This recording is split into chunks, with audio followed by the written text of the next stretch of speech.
오빠도 애들이랑 잘 놀아줘요? 네, 잘 놀아주죠. 근데 이제 아들이 둘이다 보니까 힘들어요, 놀아주기가. 오빠, 네. 우리 네? 집도 아들 쌍둥이. 아들 쌍둥이? 야, 이거 하나 키우기도 힘든데 둘이 한 번에 키우려면 진짜 힘들겠네. 이게 아들이 좀 키우기가 좀 드세요. 목소리도 커지고 문제는 애들이 잘하면서 이제 게임에 충실해지고 그다음에 이제 여자애들 또 오면서 여친이 생기면 부모를 생각을 안 해요. 여친이요? 여친. 생각만 해도 벌써 서운하다. 벌써 서운하면 어떡해요. 애들이 유치원에 들어가는 순간 여자 짝이 생기잖아요. 그러면은 아빠 엄마 몰라. 오로지 여친. 막 선물도 준비하고 막 그런다니까. 아우. 일단 마음의 네. 준비는 해둬야겠네요. 그렇죠. 마음의 준비해야 돼. 근데 오빠, 네. 오빠 성경 공부를 하면서 네. 이 성경 속 인물 중에 네. 우리 애들이 이렇게 자랐으면 좋겠다 하는 인물 있어요? 어이, 많죠. 이집트의 왕자 요셉. 그다음에 이렇게 모세 바다를 다 걸고 하나님의 은혜를 많이 받았던. 그다음에 진짜 하나님의 은혜로 승리한 다윗. 그래도 그 중에 뭐니 해도 나는 이삭. 이삭이요? 네, 이삭. 애가 씨가 있잖아. 그러면 이삭처럼 키우면 되겠네. 이삭처럼 그럼 이삭처럼 어떻게 키워요? 오빠가 네. 아브라함이 되면 되죠. 내가 아브라함이. 이야, 그럼 100살의 아들 하나 더 낳아야 되네. 오빠 와. 그것보다도 이 하나님이 아들을 바쳐라 하면 바칠 수 있어요. 걔를 어떻게 해? 그지? 우리는 못할 것 같아, 진짜. 이거 또 시험에 드네. 일단은 우리 네. 성경 공부하면서 다시 네. 한번 생각해 보자. 성경으로 무장을 하면서. 그니까. 그럼 우리 이 성경을 우리에게 무장시켜줄 우리 목소리도 멋있고 잘생기신 우리 목사님 한번 불러볼까요? 시작! 목사님!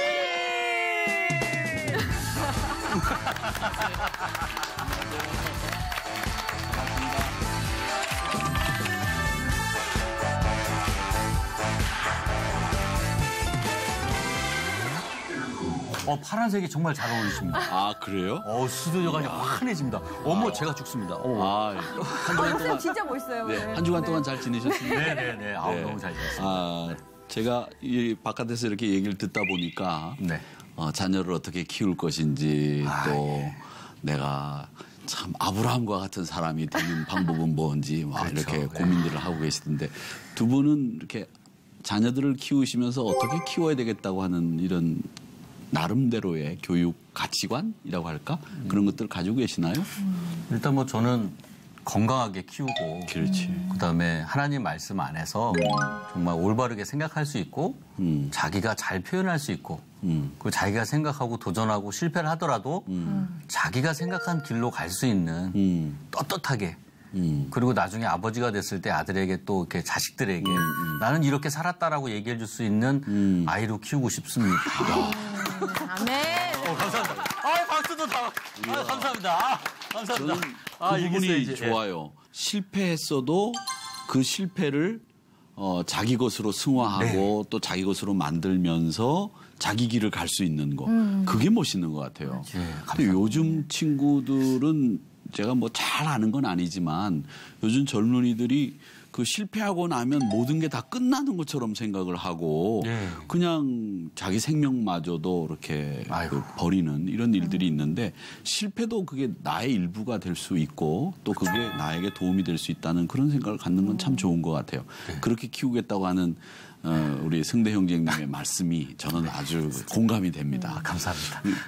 자매님은 어떻게 자녀들을 키우고 저는 이제 아직은 아가지만 애들이 뭐 공부 잘하거나 이런 거를 바라지 않고요. 정말로 진심으로 정말 좀 지나면 달라질 텐데. 그래요? 아직 학부모가 아니어서 모르는가? 근데 지금 마음은요.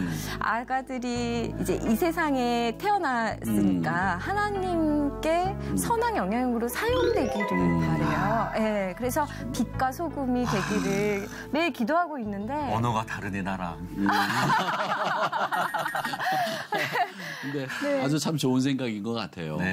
물론 제가 여기서 나중에 성현 씨가 어떻게 될는지 모르겠지만 공부 잘하는 거는 뭐 아니더라도 어떻게 빛과 소금의 선한 영향력을 그거 굉장히 멋있는 일인 것 같은데 저는 사람이 그 영향력을 끼칠 수 있는 것만큼 중요한 건 없다고 생각하는데 다른 사람에게 영향력을 끼칠 수 있는 사람으로 자라는 거. 그거 정말 멋있는 것 같아요. 그런 사람이 되겠다고 생각을 하면 저는 공부도 잘하고 네. 또 똑똑하고 뭐 그런 사람이 될 것 같아요. 거기에 가로 열고 있는 네. 것 같아요. 들어가야 되네. 맞아. 예, 예. 강요하지 않지만 당연하지. 못하면 안 돼. 네, 뭐 이런 거네. 그런 거. 못해도 되지만 적당히 못해야 돼. 뭐 이런. 그래서 오늘 저희들이 이 세상이 감당하지 못하는 사람 가운데에서 이삭에 대해서 우리 같이 공부를 하려고 합니다. 우리가 뭐 어떤 일을 전문으로 하는 사람들 그 일에 대해서 나름대로 그 기술을 가지고 있고 전문적인 지식을 갖고 있는 사람들을 가리켜서 흔히 그냥 프로라고 그렇게 얘기를 합니다. 또 프로 가운데서도 요즘 방송에 보니까 어떤 자기 일을 잘하는 사람을 가리켜서 달인이라고 하더라고요. 네, 달인이라고 그렇게 얘기를 하던데 성경에도 보면 달인들이 존재합니다. 뭐 드라마나 이런 다큐멘터리나 뭐 이런 텔레비전에만 달인이 나오는 게 아니라 성경에도 달인이 나오는데 예를 들자면 다윗은 이 물맷돌을 잘 던지는 달인이었습니다. 물맷돌 하나만큼은 최고로 잘 던지는 달인이었고 또 바울은 제가 볼 때는 이 교회 개척을 하는 일에는 달인이었다 이렇게 봅니다. 이렇게 달인이었는데 오늘 우리가 생각해 볼 이 세상이 감당치 못할 인물 이삭이라고 하는 사람은 무슨 일의 달인이었느냐 하면 운물을 파는 데 달인이었습니다. 운물을요? 운물을 파는 데 달인이었습니다. 오늘 이 운물을 파는 이 이삭에 대해서 우리 같이 공부를 한번 해보려고 합니다.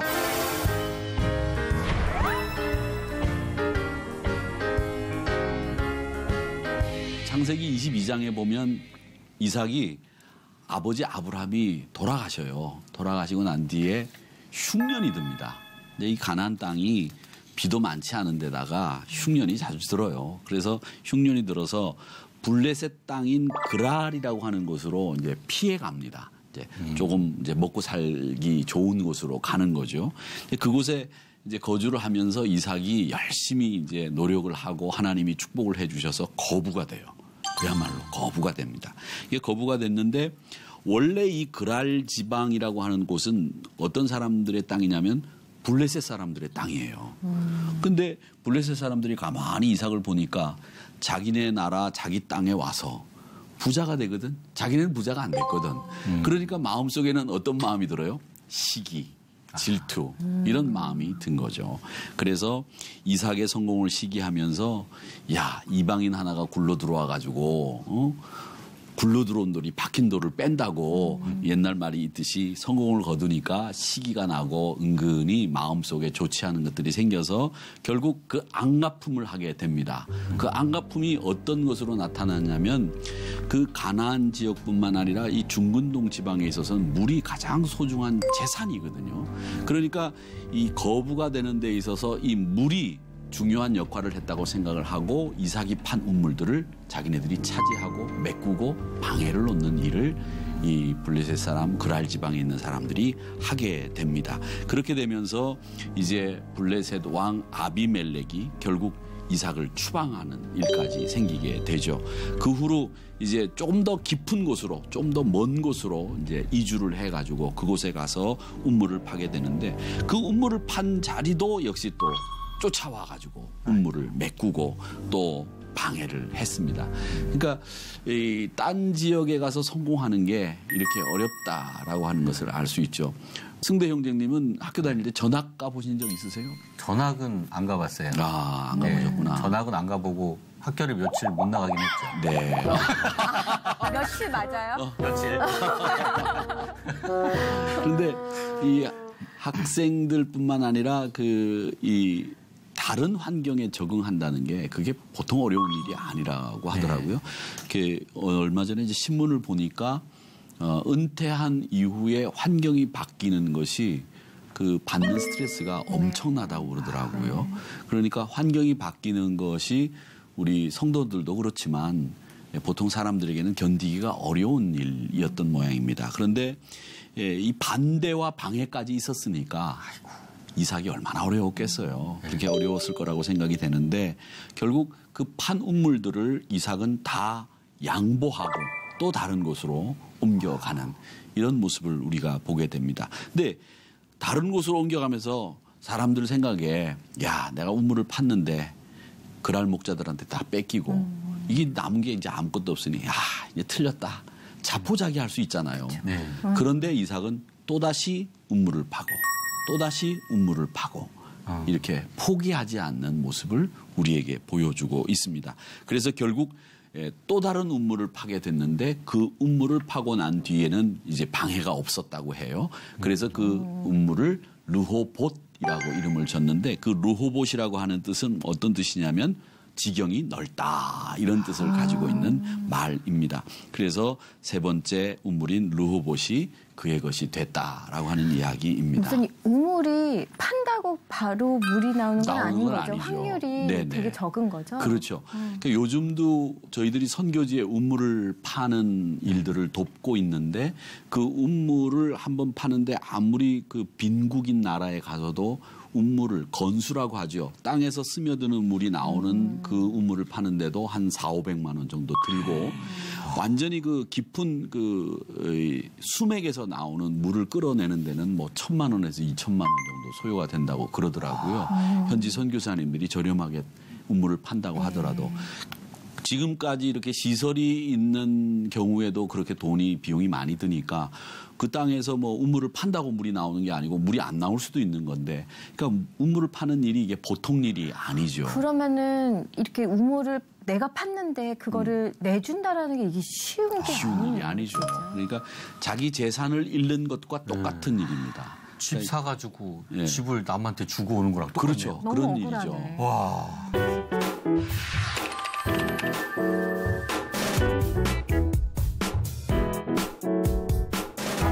이 이삭의 우물 파기를 보면서 저는 우리 자신들을 발견하게 되는 겁니다.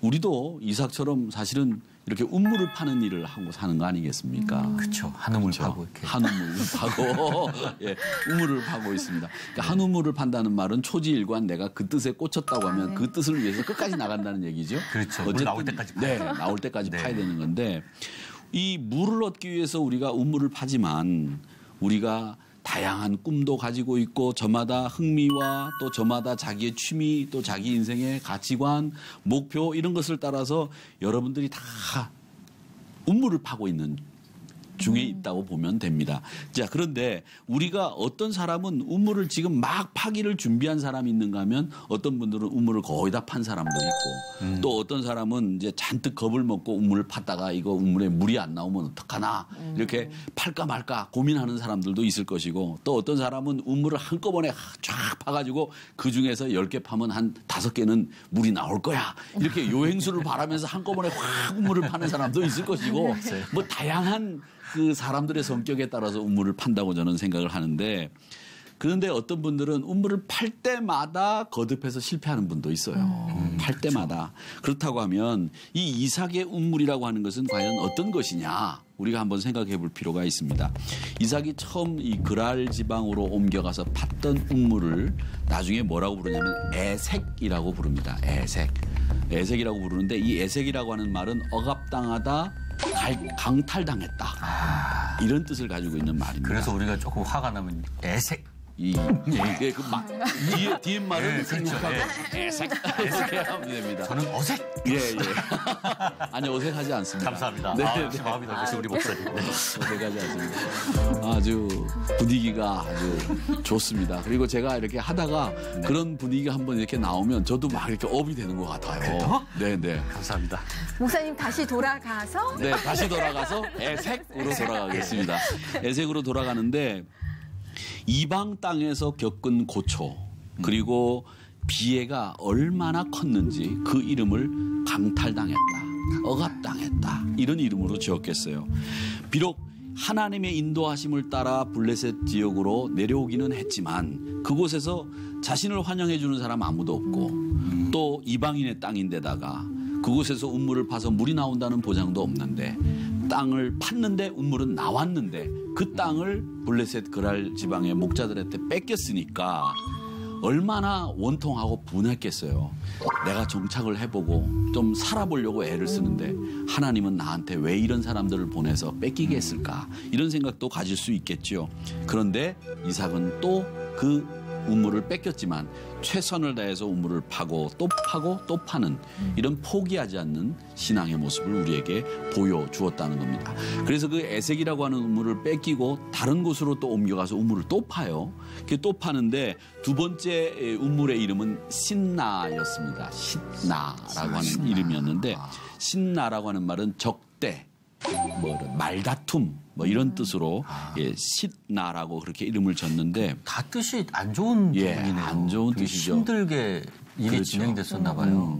그렇게 됐는데 이 두 번째 시도보다도 이제 이 신나라고 하는 우물을 팔 때는 더 악의적이고 더 비열하고 악랄하게 이 블레셋 사람들이 이삭을 공격을 했죠. 그래서 첫 번째 우물을 뺏긴 것도 억울하지만 두 번째 우물을 뺏긴 것은 더 억울했을 거예요. 분통도 터질 것이고 정말 어이가 없었을 겁니다. 하나님 믿고 이방 땅 여기까지 왔는데 이런 기가 막힌 일이 있었으니까 얼마나 화가 나겠어요. 저도 참 젊었을 때 화나는 걸 못 참고 억울한 걸 못 참았던 성격이었거든요. 어떻게 하셨어요, 그럼? 그래서 참 학교 또 안 나가셨죠, 이틀. 저처럼 한 이틀. 아니야, 모범생이에요. 네. 어쨌든 그렇게 화가 나는 일들이 많이 있잖아요. 예. 그런 일들이 많을 때. 그래서 어떤 분들은 또 화가가 되시고. 예. 저기요, 이러시면 안 됩니다, 여기서. 여기 아닌가요? 여기서 이러시면 안 죄송합니다. 됩니다. 여기 인 바이블이에요. 인 바이블. 네네. 네, 저 임승대입니다. 이렇게 가슴 아프게 실패하는 이유가 뭘까? 이삭은 스스로 생각을 했을 거예요. 다시 한번 이삭을 생각해 보세요. 우물 하나를 파기 위해서 얼마나 땀과 노력을 했겠느냐. 그런데 모든 것이 허사가 됐습니다. 심지어는 아버지가 판 우물이기 때문에 그건 내가 가질 수 있는 우물인데도 불구하고 뺏기고 자기가 판 우물도 뺏기고 결국은 아무것도 없이 빈털터리가 돼버린 이 이삭의 입장에서 절망, 포기 이런 단어가 쉽게 생각할 수 있잖아요. 네. 그런데 이삭은 포기하지 않고 절망하지 않습니다. 계속되는 그 실패로 어떤 사람들은 패배의식에 사로잡혀요. 야, 나는 틀렸다. 나는 이제 소망이 없다. 우물 더 이상 안 팔 것 같아요. 나 안 판다. 네. 파면 뭐 하겠나. 또 뺏길 건데. 이런 생각을 할 수 있단 말이죠. 네. 그러니까 이런 것을 보면 성경에도 그런 사람들이 많이 나오잖아요. 여리고성을 정탐하고 돌아온 뒤에 보고를 하면서 우리는 그들의 밥입니다. 메뚜기입니다. 이런 이야기밖에 할 수 없는 사람들이 있는가 하면 그 기골이 장대한 여리고성 사람들을 보고 와서도 그들이 우리의 밥이지 우리가 그 사람들의 밥이 아닙니다. 하나님이 우리와 함께 하시면 우리는 이길 수 있습니다. 이런 의식을 가지고 있는 사람이 또 도전해서 이기는 거죠. 패배했다고 해서 그 패배를 어쩔 줄 몰라 하는 이런 세태와 이런 사람들이 더 이상 있어서는 안 되겠다. 그리고 저는 볼 때 이런 사회적인 분위기가 패배와 실패를 용인해주고 인정해주고 그리고 너희들 한번 실패했지만 패배했지만 너희들 또 될 수 있어. 가능해. 일어나 봐. 그리고 그거 한번 매맞은 거로 치부하고 다시 힘내. 이렇게 하는 분위기가 돼야 되지. 야, 너는 틀렸구나. 너 또 내 그럴 줄 알았다.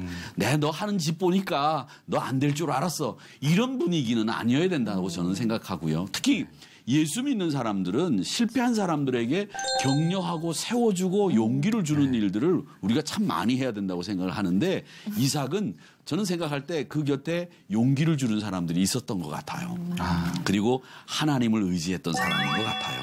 그래서 이방 땅으로 인도해 주신 하나님 앞에서 더 뜨겁게 하나님 앞에 매달리면서 운물을 파서 결국 르호봇이라고 하는 운물을 얻게 된다라고 하는 겁니다. 그렇게 넓다라는 의미는 뭐냐 하면 하나님이 나에게 정말 넓은 마음을 주셨기 때문에 여기까지 견딜 수 있지 않았나 이런 생각에 넓다라는 말을 또 한 것 같고 또 넓다라는 말은 하나님이 나에게 이 넓은 땅을 통해서 하나님이 축복을 크게 부어주실 것이다 라고 하는 생각을 했기 때문에 르호봇이라고 하는 이름을 짓지 않았을까 저는 그런 생각을 해봅니다. 만약에 그 그랄 지방의 목동들과 싸워서 지치고 뭐 어렵다고 힘들다고 했다고 하면 르호봇이라고 하는 우물을 가지지 못하죠. 그렇게 가지지 못하는데 다른 곳으로 정처 없이 이민 가지 않고 또 그곳에서 자신의 삶을 개척해 나가는 이런 삶을 우리에게 보여주고 있다라고 하는 것을 이삭에게서 우리가 배우는 아주 귀중한 교훈이죠. 그러니까 르호봇이라고 하는 이 지명 이름, 운물의 이름이 이삭의 신앙 고백이다. 저는 그렇게 봅니다. 실패 속에서도 만난 하나님, 그 하나님이 나에게 이제 앞으로 승리를 가져다 줄 것입니다 라고 믿는 그 신앙 고백이 르호봇이라고 하는 이름 속에 담겨 있다고 생각을 합니다. 그러니까 이 성경에 나오는 선지자들이 한결같이 외쳤던 메시지는 뭐냐 하면 그게 회복의 메시지예요. 이사야서가 성경 가운데, 구약 성경 가운데 가장 중요한 성경인데 그 이사야서에 나오는 메시지 한마디는 뭐냐? 야, 너희들 하나님의 백성들이야. 너 포기하지 마. 절망하지 마. 아멘. 하나님이 회복시켜 주셔. 그러니까 힘내. 이런 메시지를 이사야 선지자가 이사야서를 통해서 우리에게 주는 거죠. 한번 우리 승대 형제와 성현 자매님이 이사야서 43장 18절 19절을 한번 읽어보시기를 바랍니다. 너희는 이전 일을 기억하지 말며 옛날 일을 생각하지 말라. 보라, 내가 새 일을 행하리니 이제 나타낼 것이라. 너희가 그것을 알지 못하겠느냐. 반드시 내가 광야길을 사막에 강을 내리니. 아멘. 아멘. 그러니까 옛날 일을 기억하지 말라는 거예요. 그러니까 실패를 가슴속에 담아두지 말라는 얘기예요. 빼앗긴 운물을 돌아보지 말라는 거죠. 빼앗긴 것 때문에 마음까지 뺏길 필요 있고 상할 필요 있겠습니까? 그럴 필요 없잖아요. 그건 이미 없어진 거예요. 그러니까 인적이 없는 광야에 길을 내시고 마른 사막에도 강을 내시는 하나님을 믿는 일이 우리에게 필요한 일이지 빼앗긴 것에다가 마음을 두는 일이 우리가 해야 될 일이 아니라는 거죠.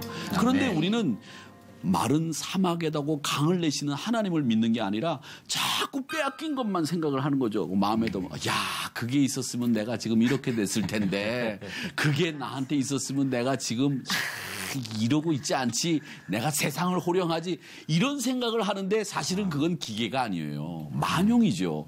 정말 지혜로운 사람들은 빼앗긴 것은 깨끗하게 두부 못 자르듯이 딱 끊어내고 잊어버리고 새로운 하나님의 도우심을 바라고 사막에 강을 내시는 하나님의 능력을 의지하는 게 우리한테 필요한 일이죠. 아멘. 사막에 길을 내는 하나님을 의지하는 게 우리한테 필요한 일이다라고 하는 겁니다. 그러니까 우리 모두가 이제 빼앗긴 운물을 생각하는 그런 어리석은 사람이기보다는 하나님이 나에게 베풀어 주실 은혜와 그 미래를 생각하는 이 신앙인들이 되었으면 좋겠다라는 생각입니다. 두 분은 지금 어떤 운물을 파고 계세요? 저는 빼앗긴 우물에서 뜨끔했거든요. 하나님이. 저는 그래서, 실패했더라도, 좌절하지 말자. 하나님이 함께 하시면 할 수 있다. 아멘. 네. 오빠는요? 저도 이제 뭐 사실 연기자 생활하다 보면 슬럼프도 많이 오고요. 공백기도 많이 찾아옵니다. 특히 이제 그 아이들 어렸을 적에 한번 공백기가 8개월 정도 찾아온 적이 있었어요. 아버지, 왜 우물을 팠는데 물을 안 주십니까? 그때 진짜 제가 한번 다 내려놓고 기도한 적이 있었어요.